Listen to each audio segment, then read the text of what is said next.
But now I know that if truth is on your side, the fear and the doubt just go away, she revealed. He had been convicted in Russia of treason, but sees himself as a patriot. He was waging war in Ukraine, but those who speak out against it. That's what he did at the Moscow accused of the Tuesday invasion and the risk of a loss. He wanted to stand alongside other Russians brave enough to protest. More than 2 years on, what protests there were have been crushed. Hundreds of political prisoners remain in jail. Vladimir Putin is still in the Kremlin, and his brutal war in Ukraine hasn't stopped. But Vladimir Kara-Murza hasn't given up on a different Russia. As his plane took off from Moscow, he tells me the FSB security officer guarding him urged him to take a long last look at his country. Vladimir told him he would be back, and that Russia would be free. That's the hope he had always clung to in the solitude of his prison cell. Now I wondered whether he wasn't hopelessly optimistic. It's because I'm a historian, not an optimist, he insisted, and reminded me that even Bukovsky returned home when the USSR collapsed. That took 15 years, I pointed out, and Vladimir agreed. Then he smiled. But these days, he said, doesn't everything move much faster? That was Sarah Rainsford. You're listening to From Our Own Correspondent here on the BBC World Service with me, Pascal Martin. In Brazil, a high-profile ex-model and social media influencer called Kat Torres was recently sentenced to 8 years in prison for the human trafficking and slave labour of a woman. Torres plans to appeal. The BBC has been told that charges have also been filed against her in relation to a second woman. Before her conviction, the BBC team conducted months of investigation across America and Brazil, interviewing her former friends, clients and neighbours. They heard more about her extraordinary life story. Born into poverty in a favela, she'd worked as a model all over the world before developing a huge following on social media and becoming a life coach in America. Jack Garland was one of the team who went to interview her just before she was sentenced. The white and black walls of Janeiro Dolores de Oliveira Women's Prison are less than an hour's drive from the golden sands of Copacabana Beach. It's taken us weeks of negotiation to be allowed access, but now we are finally in a car and on our way there, clutching a letter from a judge demanding the prisoner's governor lets us enter. The entrance to the jail is a giant black metal gate surrounded by CCTV cameras. We park outside and wait nervously as the officials check our precious document. We aren't sure we'll actually be let in, but after a long wait, they've given a thumbs up. We head through the black gate and are ushered past security to meet the prison governor, a muscular woman in a tight-fitting t-shirt. She's welcoming and offers us coffee and cake in her small office, but we refuse the refreshments, knowing we've been promised just 1 hour. The governor takes us outside to hunt for a quiet spot. Prisoners are loading bags of dirty bedding into a chugging dump truck, and they pause to stare at us as we pass. We wind through a confusing series of passageways to find a deserted courtyard away from the noise. The walls are topped with razor wire and punctuated with barred doorways. A jaunty mural of dancing figures on a yellow background doesn't do much to offset the feeling that this is a profoundly unhappy place, a home to frustrated and stunted lives. We set up and wait. The dirty pipe in the corner drips rhythmically. Kat Torres' journey here was a complex one. She built up her Instagram following to more than a million with a curated image of a life full of luxury, beauty and promises of fulfilled dreams. But during our investigation, we heard from dozens of women who told us Torres manipulated them into spending their money on wellness consultations, magic spells and spiritual baths, a kind of combined hypnosis and spa session. Some say Torres lured them to come and live with her with the promise of being paid to develop her business, but ended up having to cook and clean for no salary at all. We've also found stories of women who say that while living with Torres, she coerced them into sex work and took all the money they earned for herself. We hear footsteps coming towards the courtyard and then she appears, led by the governor and holding her hands behind her back. Torres looks very different to her glamorous Instagram selfies. Instead of a designer dress, she's in prison uniform, a baggy white sweatshop and blue jeans. Her long blonde hair has been cut into a rough bob, but She's managed to get makeup from somewhere and is wearing heavy mascara and lipstick. She's wearing long fake fingernails. Her lawyer is here too, having driven from Rio to sit in on the interview. Torres hugs him warmly and is much more wary with us. When the interview starts, the defense is simple and blunt. It's all lies, Torres says. There were so many lies in my trial, at one point I couldn't stop laughing. One by one, we put the allegations to her, quoting the evidence that we had gathered, that she convinced the vulnerable young Brazilian women to come and live with her in the United States, that she made some of them work for no money, and that she manipulated others into prostitution. But she denies it all. Why is the judge keeping you in prison then, we asked. Because people are saying that I can take the minds of the people and change them, she says. They're saying that I can change people's minds with my words. Can you? We asked. Torres smiles. I hope I can, she says. Her lack of sympathy for her followers who suffered such serious distress is shocking and cold. At times she seems carefree, laughing as she dismisses her accusers as ridiculous, saying they should run back to their parents. But then she leans forward, her eye contact intense and unwavering. You choose to believe whatever you choose to believe, she says, her voice low. I can tell you I'm Jesus, and you can see Jesus, or you can see the devil. That's it. It's your choice. Our time is up and we say goodbye. As Torres shakes hands with us, she says in Portuguese, beware. Later you'll find out whether I have power or not. And then she leaves to return to her cell. Somehow, I don't think it's the last we'll hear from her. Jack Garland. Over the past few months, thousands of people in Spain have taken part in public protests against a surge in tourism, or what they call over-tourism. Some argue that spiralling housing costs are being driven by the huge number of Spanish houses and apartments being bought by foreigners or rented out to them. Many local people now say that they are being priced out of their own neighbourhoods, and that even their bars and shops are overwhelmed by outsiders. The island of Mallorca has been at the centre of the protests. Last year, around 14.5 million foreign tourists visited the Balearic Islands, of which Mallorca is by far the biggest. And as Nick Beake has discovered, islanders feel that their way of life is being threatened. An almighty honk rang out across the port of Palma. The piercing horn of the enormous cruise ship heralded the arrival of the latest horde of visitors. This newest vessel in dock, now dwarfing everything else in sight. Living in a strategically well-positioned spot in the Mediterranean Sea, generations of Mallorcans have seen strangers descending on their shore, with intentions both fair and foul. While the conquest of 1231 may not exactly be a daily conversation these days, the current generation fear they could be displaced in a 21st century takeover. Perhaps a little far-fetched, you might think.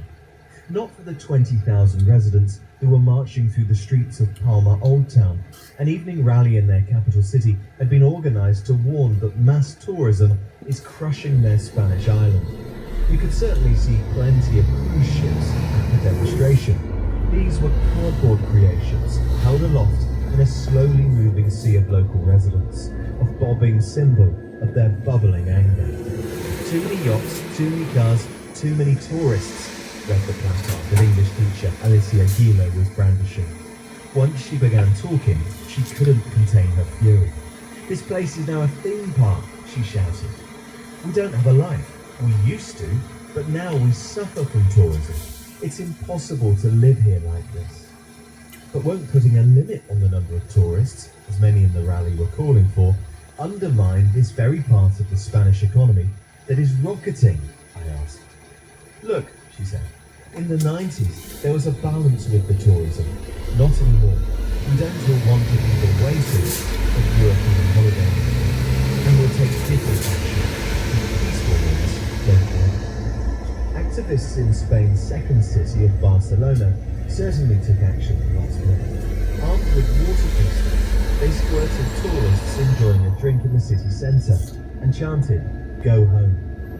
Although the aqueous assailants were small in number, the footage went viral and thrust into sharp focus the resentment of many locals in one of the world's top visitor destinations.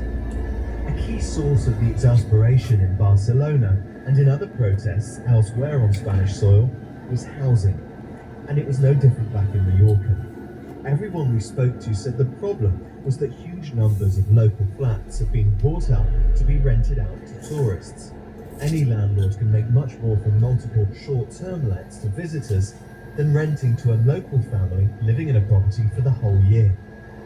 In a baking hot playground, a stone's throw from the golden beaches, so beloved of British and German tourists in particular, Sonia told us how she feared she'd soon be living on the streets. Next to her, playing quietly in the sand, her 4-year-old son Luca, oblivious to the cause of their predicament, but seemingly attuned to his mum's anguish as he periodically came up to give her a hand. Their landlord had given them notice, but in the 2 months she'd been looking for somewhere new, Sonia had found nothing. She'd even taken to stopping strangers in the street and asking if they knew of anywhere to stay. Homemade leaflets attached to lampposts explaining their plight, but yielded nothing. Sick with stress, Sonia said it was hard to get up in the morning, knowing her search was to be in vain. On the day we met her, the front page of a local newspaper reported that every new flat for rent in Mallorca attracted 200 inquiries in the first 48 hours. Not far up the road, surrounded by parched grass and rusting fencing, was a dead straight street with white caravans parked on either side. This was a refuge for those who simply can't find a conventional place to live. Watering his lovingly arranged plants in his curbside garden, Jean-Paul told us his story. He and his wife came from Colombia and were supposed to move into a flat, but the agent took their €800 and was never to be seen again. I'll do any work I can. Construction, labour, if there's a job to be done, I'll do it, he said proudly, but with a tinge of desperation. Some born on this island have already left Mallorca for good and started a new life on the Spanish mainland, where finding a place to rent is not an impossibility. Ever since the first high-rise hotels were thrown up along this coast in the 1960s, reshaping the horizon, the debate has raged as to whether tourists would bring more problems than benefits. But in summer 2024, it feels like it's reached a tipping point, with locals warning this complicated holiday romance has turned sour and can never be the same again. Nick Beat there. That's all for this edition of the programme. I'm Pascal Harter. The producer was Holly Hope. And you can hear more stories from around the world, including what American voters are saying in the key battleground state of Wisconsin, on the From Our Own Correspondent podcast. And we'll be back again next weekend here on the BBC World Service. This is the BBC World Service, where Mike Lanshin has been hearing about life on the edge of American society. There could be as many as 11 million illegal immigrants living in the country, 7 million from Latin America.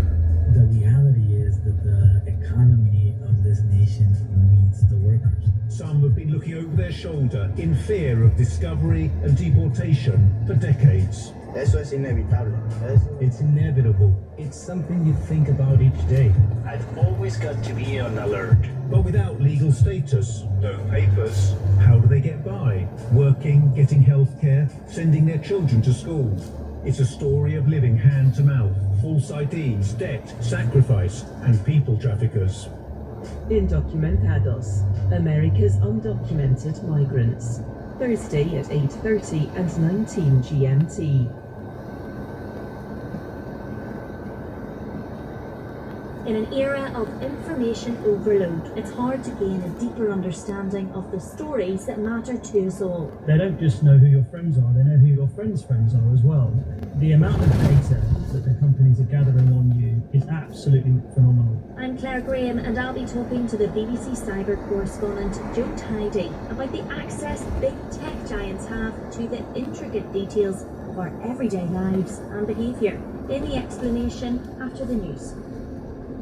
BBC News with David Harper. The US Democratic presidential candidate Kamala Harris has echoed the White House's condemnation of the loss of civilian life in Saturday's deadly Israeli airstrike on a school compound in Gaza. Ms. Harris said that yet again far too many civilians have been killed, and reiterating calls for a hostage deal and a ceasefire. Russia has carried out overnight missile and drone attacks in 5 regions of Ukraine, as well as the capital Kiev, as the Ukrainian army forges ahead of its 6-day-old ground operation in western Russia. There's been concern that Moscow will retaliate in force in response to Ukraine's surprise land offensive in Russia's Kursk region. Donald Trump's election campaign team has said its internal communications have been hacked and details sent to a US political website. The campaign's chief spokesman said Iran was behind the hack. Protesters in Serbia have been blocking the tracks at 2 railway stations in the capital Belgrade in protest against plans to mine one of Europe's largest lithium deposits. Earlier, tens of thousands of people blocked major roads. Emergency teams in Brazil have retrieved all the bodies from the site of a plane crash near the city of Sao Paulo. All 62 people on board were killed. An investigation is underway to establish the cause of the disaster. Paul Kagame will be sworn in as president of Rwanda for a 4th term later today. The inauguration will be held at a 40,000-seater stadium in the capital Kigali. Many African leaders are expected to attend the ceremony. The Algerian boxer Imam Khalif has filed a legal complaint in France over alleged online harassment regarding her participation in the Paris Olympics. She's been embroiled in a high-profile eligibility row after the championship for reportedly failing gender testing. And later on Sunday, the closing ceremony of the Paris Olympics will take place. That's the latest. BBC News. So, how did it happen? Well, actually, that's a really important question. The two countries were essentially enemies. That is, of course, an allegation that has been there for always. Everybody has a different definition of what the problem was. Let's remember the background of all this. Hello, I'm Claire Graham. Welcome to The Explanation from the BBC World Service, where we ask the big questions and try to get you the answers. In the information age, personal data is the new currency, and we spend it liberally on social media platforms. How old we are, whether we're in a relationship, what are our political leanings, this could all be gathered and used. It claims private human experience for the marketplace. It's clear now that we didn't do enough to prevent these tools from being used for harm as well. And that goes for fake news, foreign interference in elections, and hate speech, as well as developers and data privacy. Facebook is having to prove that it's making our lives better, not worse. Could they use TikTok to control data on millions of users? Yes. Could they use it to control the software on millions of devices given the opportunity to do so? Yes. Joe Tidy, cyber correspondent for BBC World Service. Welcome to The Explanation. Today we're talking about big tech. Is it simply too big to hide from? So to start, Joe, who are the big tech giants and what do they do? It's really interesting to me that the last few years we have just seen these giants of tech top the lists of the most valuable companies in the world. So I'm looking at the list now. We've got Apple. In terms of tech, you can't get a more valuable company. Currently, $3.5 trillion, the market cap for that company. So Apple is mostly hardware, but a huge part of its revenue does, of course, come from software. For example, your cloud storage or the money that they make through the app stores. Then Microsoft, Nvidia. So Nvidia is one of these tech companies that most people haven't heard of them unless you're a gamer. They make really high-end gaming computer chips, which are used, of course, increasingly to make AI products. And then Alphabet, which is the parent company of Google, the biggest search engine in the world, used by billions and billions every day. Amazon, and then Meta as well, which is the whipping boy of big tech, because of course Meta is the company that owns Facebook and Instagram and Threads and WhatsApp, which is used by, I think it's 3 billion every day. When you look at the suite of apps, they call it the family of apps. They are a huge part of our lives. TikTok collects a lot of information. By its own admissions, the company collects usage information, device information, your IP address. It can even collect biometric identifiers and biometric information, such as face prints and voice prints. Presumably, when it comes to either online searches, online shopping, things that you're scrolling on social media platforms, I have given permission to these companies to have this information about me. That's right, and the other thing that people often don't realise is that if you're logged in on your Facebook on your desktop, they can do tracking cookies where they follow you around as well. So it knows where you are, what other adverts you're looking at, because it's all part of a giant advertising network. So a giant picture is built around each person, each IP person